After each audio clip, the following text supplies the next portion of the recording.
Then we're here with Maya Azucena, okay, who's a tremendous singer. We have a lot of things that we'd like to chat with her about, and we're actually going to pick her brain on a couple things. But first, I'd like to ask you, Maya, I know that a week or so ago you appeared at the Blue Note here in New York City, down in the Village.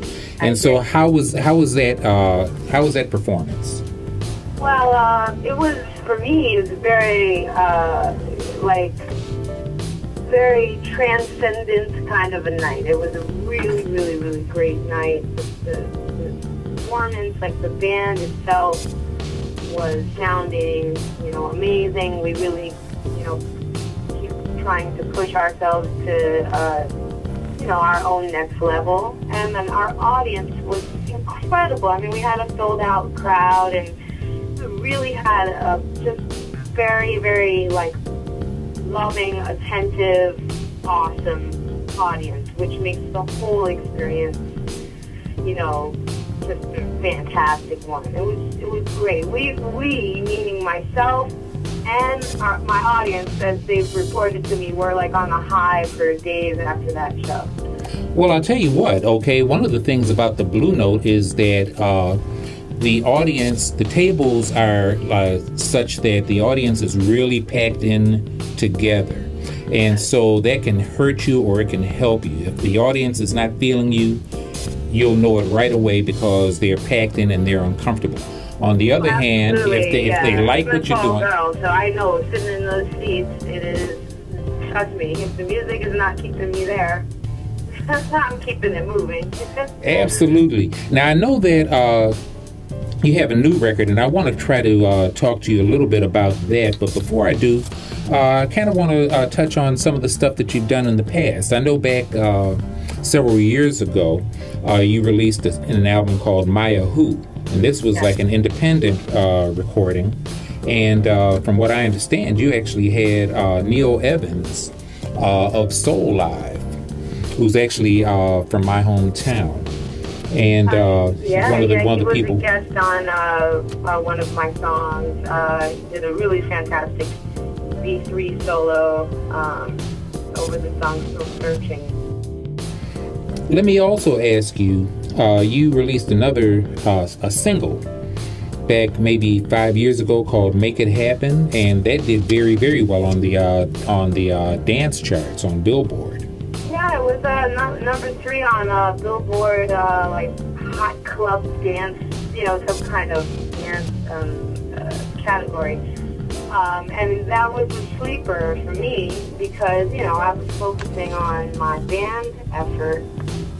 And, then producers call and ask me to record things. And sometimes I record and basically forget about it. But I understand Make It Happen, a lot of different producers decided that they wanted to do remixes of that track. Yeah, there are several remixes. In fact, the one that was charted was a remix.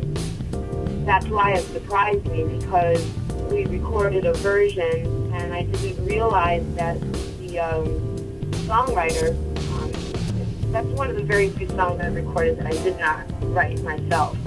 So the songwriter moved forward and got the song remixed, and that version took off. So, I wasn't aware that he had had it remixed and sort of kept it alive. And before you knew it, people were like, "Yeah, did you know you were on the dance chart?" Well, that leads to a question that, to me, as a musician myself, I find kind of interesting, which is a question of artistic integrity. Because if someone is doing a remix, and especially if it's not something that you yourself asked to happen, you may or may not be, particularly satisfied with the outcome. Now, of course, if it charts, well, that changes the whole complexion of things. But what do you think about people, I guess, reconfiguring your original artistic idea? I take it as a compliment. I mean, I embrace the digital age. There's reasons to resist it and reasons to embrace it. You know, in the digital age, you know, you have a lot of people downloading music for free. You have people, you know, not paying for stuff, kind of moving forward and doing things without your permission and all of that. But I also think it's a great forum to make fans feel like they can be involved and connected with your career and your music. So when it comes to, say, something like a remix, certainly if somebody tried to license it without my approval, you know, I wouldn't be happy with that. But it's just sort of like someone was inspired, you know, by the original and felt like, man, let me put my hand on this and see if I can take it somewhere new. You know, that to me is like a compliment, you know, and it's a way to engage your fans and audience. Okay, that's fair enough. We're assuming, of course, that once you hear it, you don't just really hate the remix. It's like, wow, why'd they do this? But I also have to, you know, accept that, you know, everybody has a different ear. So, True. You know, again, this is different than if somebody was like a runaway train and tried to release an alter ego of my project without my permission. But if it's like a fun remix that a DJ puts together, reimagined, you know, by someone creatively, they're thinking of it differently than I did, which is kind of cool to see, like how they heard it, how they interpreted it. Yeah, because it might actually open up new avenues of expression for yourself, you know, something that you hadn't really kind of, you know, thought about. Yeah, and then we're very possessive of, you know, the music and creative, you know, our creative property, of course, as it should be. You spend time, and it takes life in order to write songs, because, you know, sometimes you're writing about your life. And in addition to that, for most of us, you know, the recording process involves, like, you know, a considerable amount of time, and time is money. And so even if you have a project studio, let's say in your home, and you're able to do, like, you know, certain tracks there or pre-production there, you know, still the idea of someone then taking what you've created and you spent all this time on and making it available for free on the internet, I have, I guess, some issues, you know, with that myself personally. But I totally, you know, understand that argument.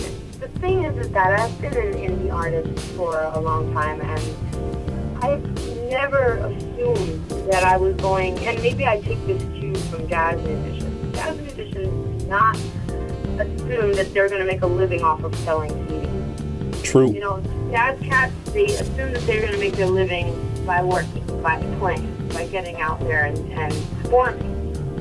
And, you know, I've kind of operated off of that cue. Like, as an indie artist, I felt like, you know, my digital presence was for promotion. You know, the songs are out there to promote bigger picture. I think that's very insightful. I mean, what you're doing is you're making a distinction between a performing artist and a recording artist. And so the likelihood of someone being successful solely as a recording artist these days are diminished by the fact that everybody has access to your stuff. But if you look at it as, well, this is a calling card, and then hopefully if you heard this music, then you're going to come to the gig, you know, then I think it can actually work to the artist's advantage. Yeah, I mean, something like that, you know. I didn't ever structure my career over the assumption that I was going to have to make my living off of how many songs or CDs I sold. You know, I know that if I get, you know, 500,000 or 1 million views on a YouTube video, that those views don't by themselves pay me, but it also, it's helpful and valuable because it indicates that you are... You're connecting with someone. yeah, like it makes you attractive to, let's say, songsters.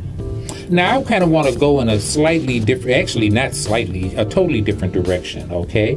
One of the things I've noticed about your career is that you appear, at least to me, to certainly be a political person, and that you have devoted a fair amount of time to, you know, activism, that you've written songs that speak to issues that you care about. You've performed in concerts for, I guess, social issues that you're concerned about, and which I personally I think is laudable. But I also, you know, it's my observation that not everybody does this, okay? There are a lot of people that they're coming if, you know, there's a direct financial, you know, recompensation for them. And, you know, they're not necessarily thinking about, you know, various causes that they could be supportive of. And so my question to you is, how do you think that your support of some of the causes that you've, like, you know, actually involved yourself with, how do you think that that impacts on your career as a popular artist? Well, I kind of, all right, you know, I think of like branding in terms of like the holistic artist and what it is that I represent and what music means to me. I haven't concerned myself with trying to fit into like a pop category. At the same time, I know that my music is accessible and marketable. I have put effort into even, you know, the image and the look, and there's an actual sound and all of that. But for me, music, for me personally, is more like a mission. This is more of a spiritual journey than it is a business journey. And music is my tool for activism and for helping others. So, at its heart, the music that I create and the reason why I travel around the world and why I'm on stage is to uplift others and to, you know, give a voice to those who need a louder voice, or to, you know, create a reason for conversation, for justice and things like this. So that's sort of at the heart of who I am as a person, and therefore who I am as an artist. In terms of how it's helped my overall career or my pop ability, I did a show at South by Southwest a couple of years ago, and there were a lot of industry people in the house. And I remember thinking to myself, I want to perform for the person behind the business card. Beyond everybody's title and business card and front is a real person that's living life and dealing with stuff. And it's like that soul kind of connection to people creates a more avid fan base, deeper sense of commitment back from your fans. And industry people can be fans too. People in high positions can be fans too. And I think it's great if that happens. Yeah, so if you make a real connection with people,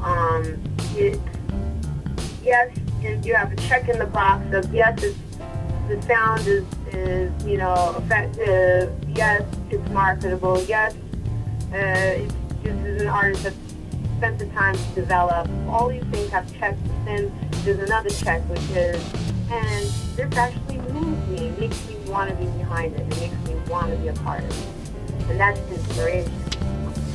And so how has it helped me? It's helped me a great deal, because my use of music as a tool for humanitarian outreach is probably the primary reason why I've been able to tour all around the world. And you have been all over the world. I've noticed that you've been in the Western Hemisphere, you know, to places like Honduras, El Salvador. In the Eastern Hemisphere, China, the Philippines, Sri Lanka, Burma. And so the fact that I mean, it's not just talk. You've actually been. I was in Tanzania.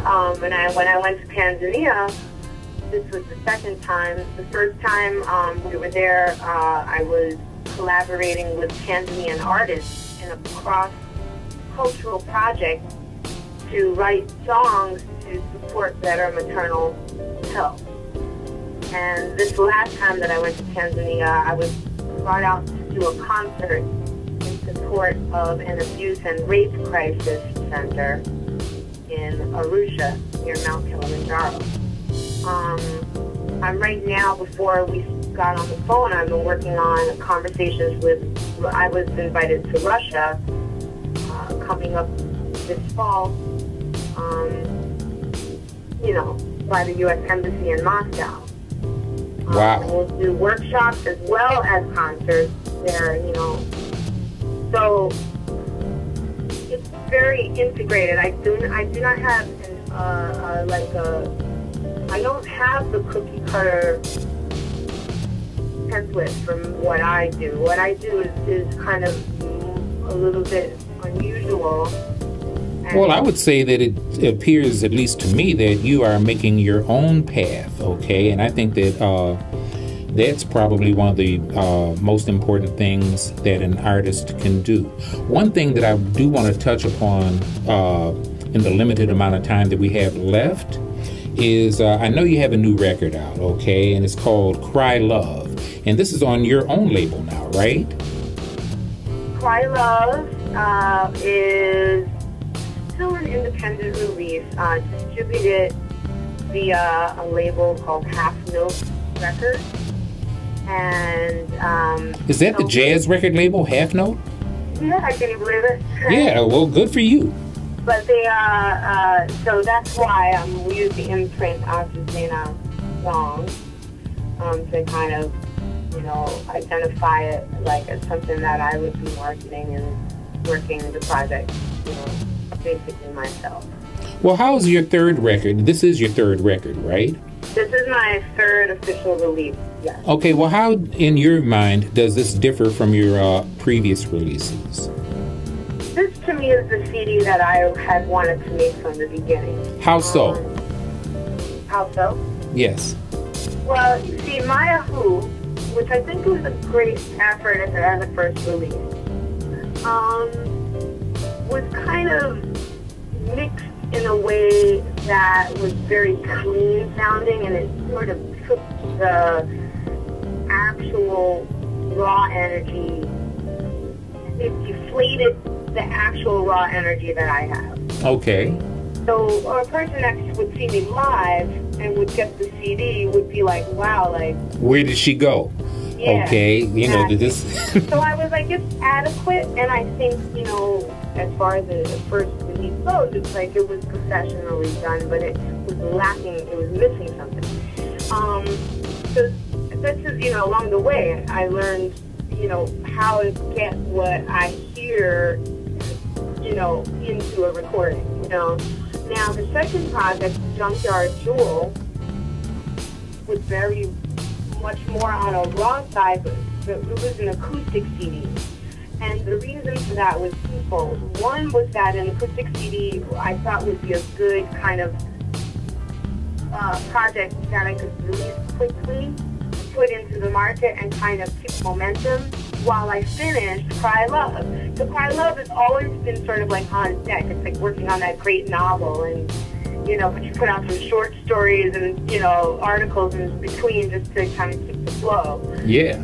The Junkyard Jewel is also a very special project. At the same time, I always felt like it was like a little disclaimer attached to it, like, nah, but wait until you hear the one I'm really working on.